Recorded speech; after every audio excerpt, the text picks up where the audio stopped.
Back here in San Francisco, where 5 Walgreens stores around the city will be soon closing their doors for good.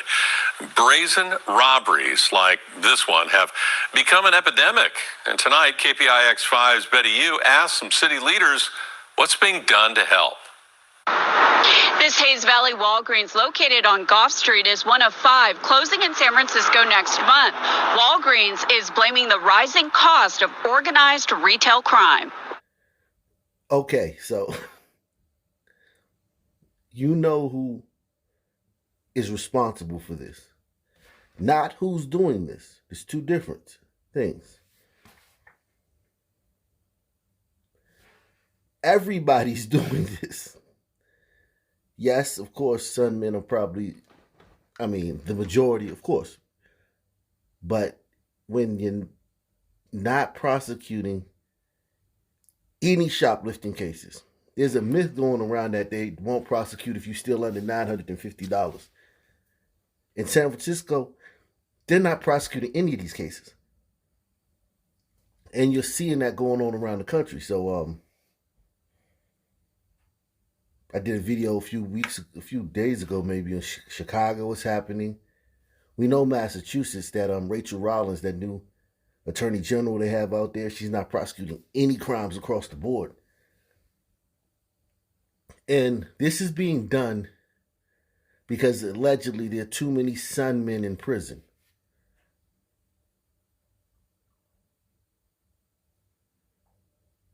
But this is not going to stop Sun men from going to prison. It's not going to lower their population in the jail. It's not going to lower the disparity between the groups vis-a-vis population in the prisons and the jails. Not prosecuting these crimes does nothing but run businesses out of town and attract criminals to your neighborhood. Because now if you have a Walgreens in your neighborhood, you're going to have pasty pookies and regular pookies come into your community and stealing. And all manner of other crime. And they're going to hang around and do other crimes. It just destroys communities. This has zero effect on the prison population, which is what it was intended to do. Allegedly. This Hayes Valley Walgreens, located on Gough Street, is one of 5 closing in San Francisco next month. Walgreens is blaming the rising cost of organized retail crime. You need to go, man. You need to leave the store.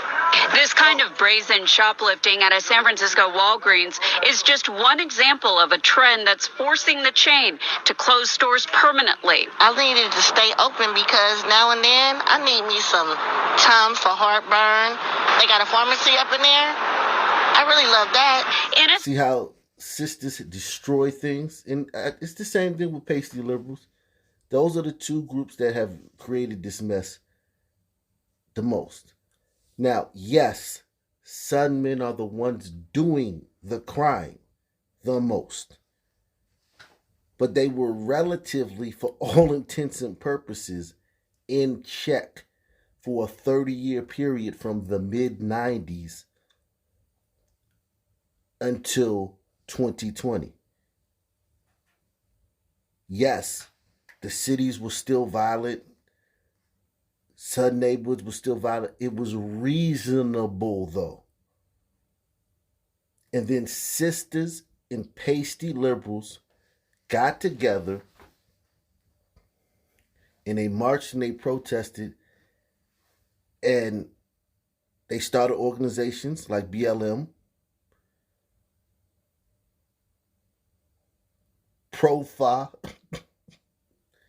because we got to start calling them Pro-Fa, and other groups like that for this social justice crap. And then the sister still wants to have the benefits of a normal society And if tomorrow there was a referendum on a ballot for some liberal cause, decriminalize this,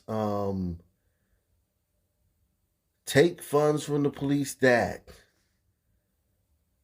make it easier for criminals, this, just anything on the ballot that would some left-wing liberal nut job amendment, she would vote for it tomorrow.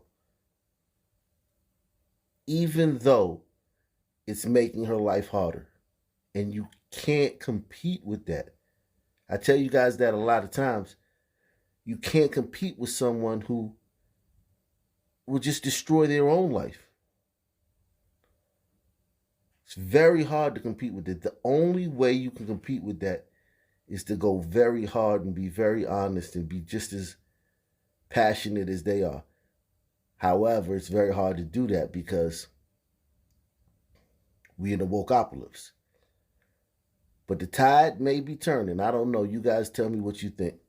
Of a trend that's forcing the chain to close stores permanently. I needed to stay open because now and then I need me some Tums for heartburn. They got a pharmacy up in there. I really love that. In a statement, Walgreens said retail theft across our San Francisco stores has continued to increase in the past few months to 5 times our chain average. We increased our investments in security measures in stores across the city to 46 times our chain average. So you have to pay attention to that. They've increased their security measures 46 times. So there's 46 times as much security at these stores as there are at other stores. And they still have to watch the people load up their bags and walk out the store. So what's in it for them? It would be one thing if they increased their security measures 46 times, which means 46 times as much money they're spending on it. It would be one thing if they did that and they weren't losing money as when it comes to shrink. That's what they call stealing on the stores. It's called shrink. So if they weren't losing that money from stealing, but they're still losing the money from the people stealing, and they're paying 46 times as much on security and other measures. Think about that. We increased our investments in security measures in stores across the city to 46 times our chain average. Even in the location in my district on Mission and Ocean, just a couple months ago, they started to put officer there. But Supervisor Asha Safai said it's too little too late since that store is closing. He recently proposed legislation that would allow sheriff's deputies to work as security guards for businesses. And I think that the culture of leniency, there's a laissez-faire attitude that we've had. This San Francisco supervisor, who we know voted for all of this stuff and supported all of this craziness, he should be dragged into the town square and flogged. What do you mean there's this culture of leniency? As if it just came out of nowhere, as if he doesn't know where it came from. And that's another thing that we got to watch out for. When it gets really bad, because it's kind of bad, but it's going to get much worse. Them acting like they don't know where it came from. Them grandstanding about what something needs to be done about crime. We got to watch out for that, because that's going to happen. These liberals are going to get on, because they're psychopaths. They're selfish, psycho. They have all the traits of a psychopath: narcissism, selfishness, lack of empathy, criminality. They have all the hallmarks of a psychopath or a sociopath. So don't be surprised when you see the same people, especially politicians, talking about this stuff needs to stop. This is a culture of leniency. Where did all this come from? Because they're psychopaths. And I think that the culture of leniency, there's a laissez-faire attitude that we've had.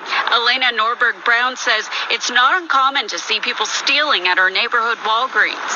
People getting necessities like toilet paper and dish soap and not toothpaste, it's locked up now, but they're getting necessities. Just walking out with it? Walking right out. You hear her talking about necessities? She's even co-signing it. That's necessities is code word for it's stuff they need. Toilet paper, and these people ain't stealing no toilet. These people are stealing perfume. They're stealing high-end items, okay? They're stealing the high-end items, the stuff that's expensive. Deodorants, they go sell them on the street. The body washes, they go sell them on the street.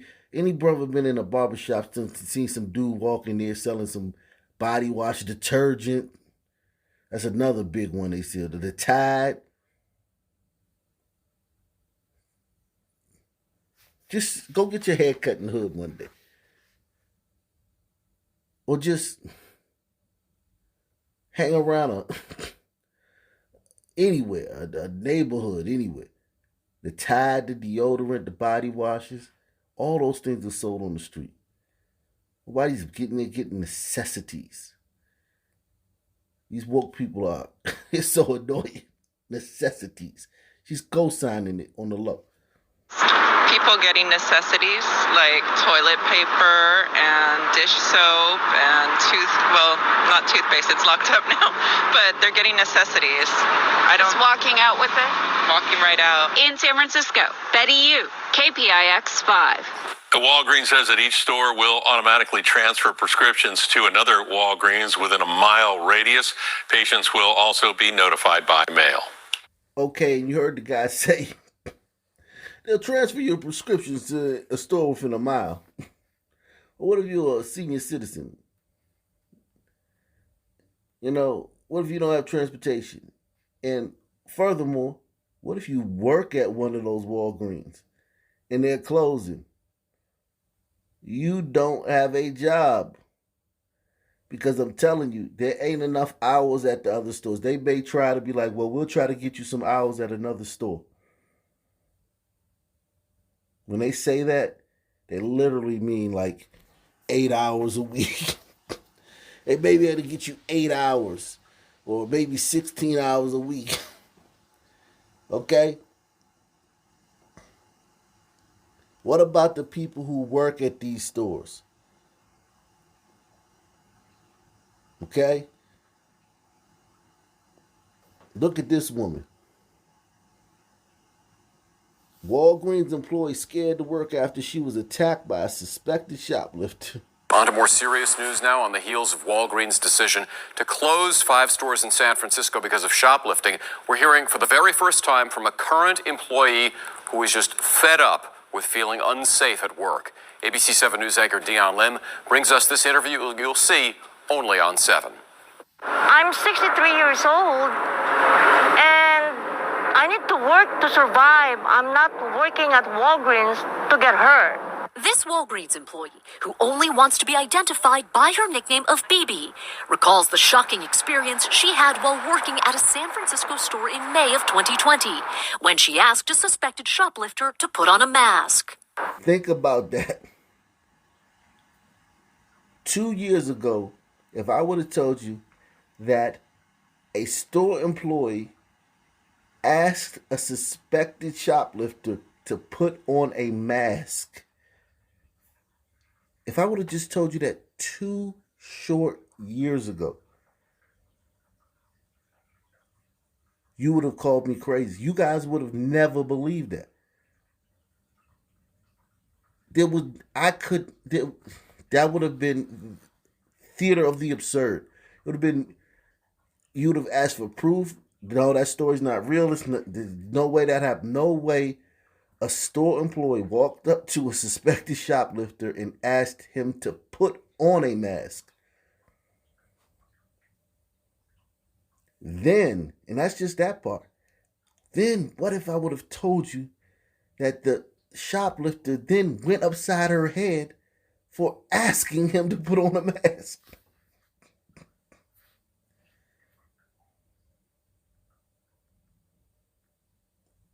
Wow.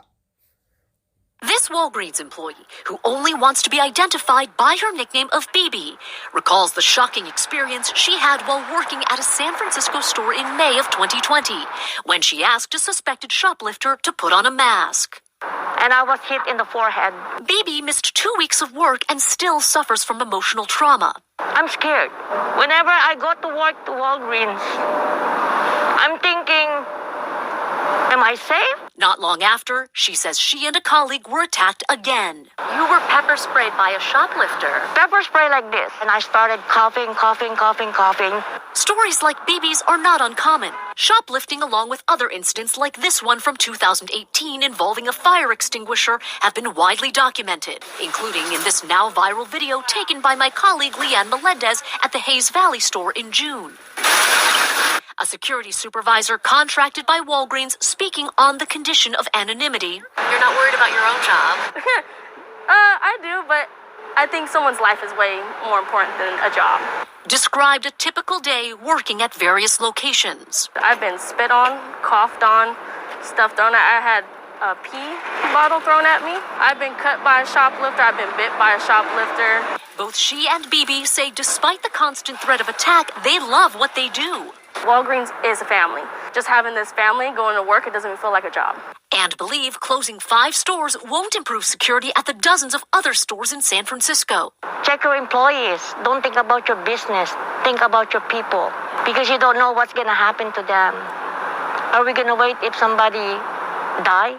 Walgreens provided us a statement yesterday saying they have increased security measures at its stores in San Francisco to 46 times the average compared to other areas. I reached out to Walgreens corporate Thursday for more details and did not hear back in time for deadline. In San Francisco, Dion Lim, ABC 7 News.